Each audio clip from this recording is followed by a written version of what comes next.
Now, gambling and match fixing has kind of been in the news a lot recently. I'm sure you've heard of all the cases in the NBA and even the MLB more recently that have kind of been going crazy.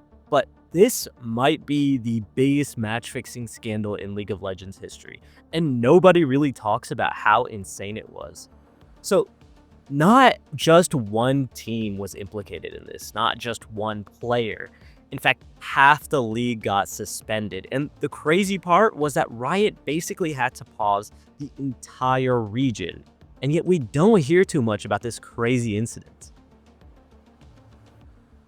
So let's start at the beginning. In August 2023, in the VCS, Riot's Vietnamese Championship Series. In 2023, a match between SBTC and Cerberus Esports randomly gets delayed.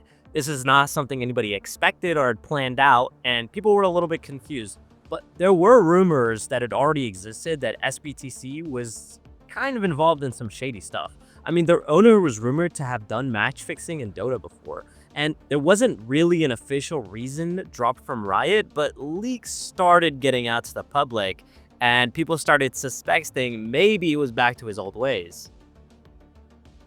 So lo and behold, texts started getting leaked of a 2021 match specifying who would win, who was going to get first blood, and a bunch of other outcomes. And people were quick to connect the dots. SBTC would get banned just a few days later, and players were banned for 36 months, with their owner being banned permanently. This was a huge event and the beginning of something a lot bigger. You see, when it comes to fixing, everyone talks about your larger sports, your NBA, your MLB, your NFL being rigged. But honestly, I think there's an insane amount of rigging in these smallest sports. And I'm talking about tennis, UFC, and more importantly, esports. I mean, esports betting is a massive market with over $2.5 billion globally going into it. I mean, even small, shady sites will allow prop bets on things like who's going to get the first blood, who's going to get the most dragons, or the amount of towers destroyed, or even the length of the game. With bets so specific, a player can reasonably get away with rigging the event without ever really appearing to do so, and it's very hard for companies like Riot to actually crack down on this because it's offshore. So like when it comes to something like your MLB or NFL or whatever, a lot of the times the way that they cash these rigged events is because they can see the inflow of money going in through legal sports books. But what might surprise you is that most of the legal sports books don't really have these like in-depth markets about esports specifically. And to even really bet on it, you kind of have to go offshore. And these offshore books are not going to be reporting like the bet sizing or anything like that, or any weird events to like companies like Riot or your NFL or NBA or whatever. But in this case, we'd be talking specifically about Riot. They just wouldn't really have a clue unless something gets leaked, in which case we're kind of lucky that it did, because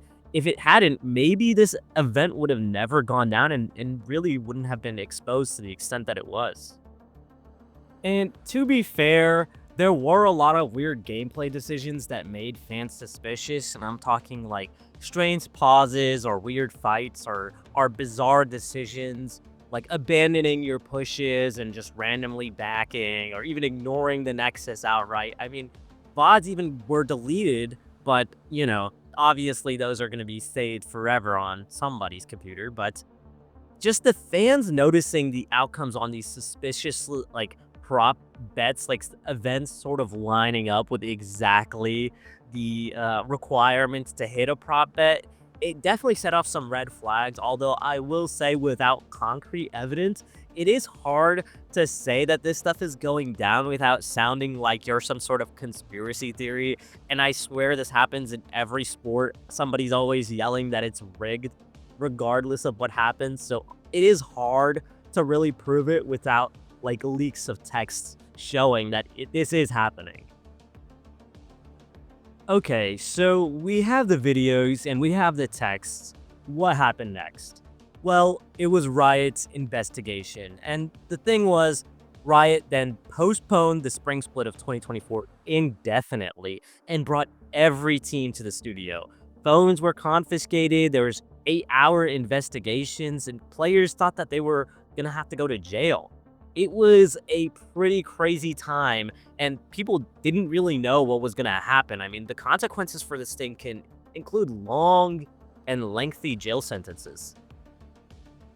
So, when the dust finally settled, 32 out of 68 players were suspended in the league.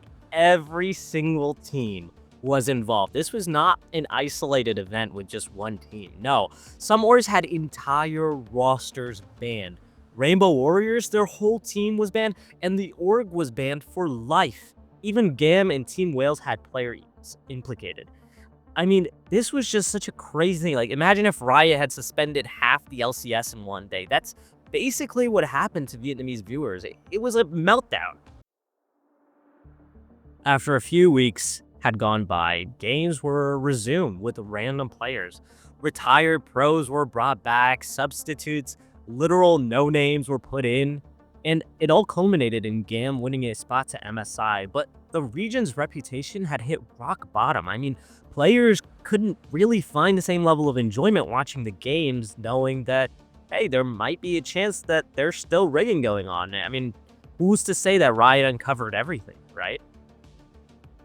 And, you know, whenever something like this happens, whatever league it is, I always hear the same things. Why did these players risk their careers for a few dollars? But I think the issue is people don't quite recognize the amount of money that these players bring in. For most sports, it really is nothing. I mean, for tennis, for something like tennis, where there is actually a decent amount of rigging as well, players make little to no money and sometimes end up losing money on the year if they're not extremely competitive or within the top 50 players. It's really hard to get enough money to fuel the flights, the hotels, and just the cost of living.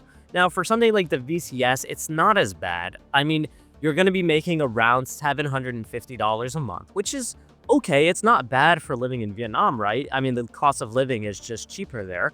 But with something like betting, I mean, the money is pouring in, right? You can make 10K to 50K a month. It's whatever the sports book will accept. And all you got to do is take a first blood here and there. You know, you can see the incentive. Of course, that doesn't justify it, and it's still something that should be stopped. But if you had 2 to 3 years of your career to maximize as much money as you could, and especially with esports players' notoriously small career lifespans, I mean, if someone was promising you 20 times your income to take a first blood or whatever, I can understand why people are willing to take that risk. It doesn't excuse it, but it does explain it. And maybe the only way to really ever prevent this is to make sure that players are paid enough to compensate and to cover their cost of living expenses, and to make sure that this is properly tracked, unfortunately. So yeah, that's the VCS scandal. Not just one team cheating, not one guy throwing for a prop bet, an entire league basically collapsing under its own corruption. And honestly, it shows how fragile esports can be when money, low salaries, and zero oversight collide. If you enjoyed this breakdown or learned something new, feel free to drop a like. And if you want more videos like this, esports stories, commentaries, whatever, consider subscribing. It helps a lot. And thanks for watching.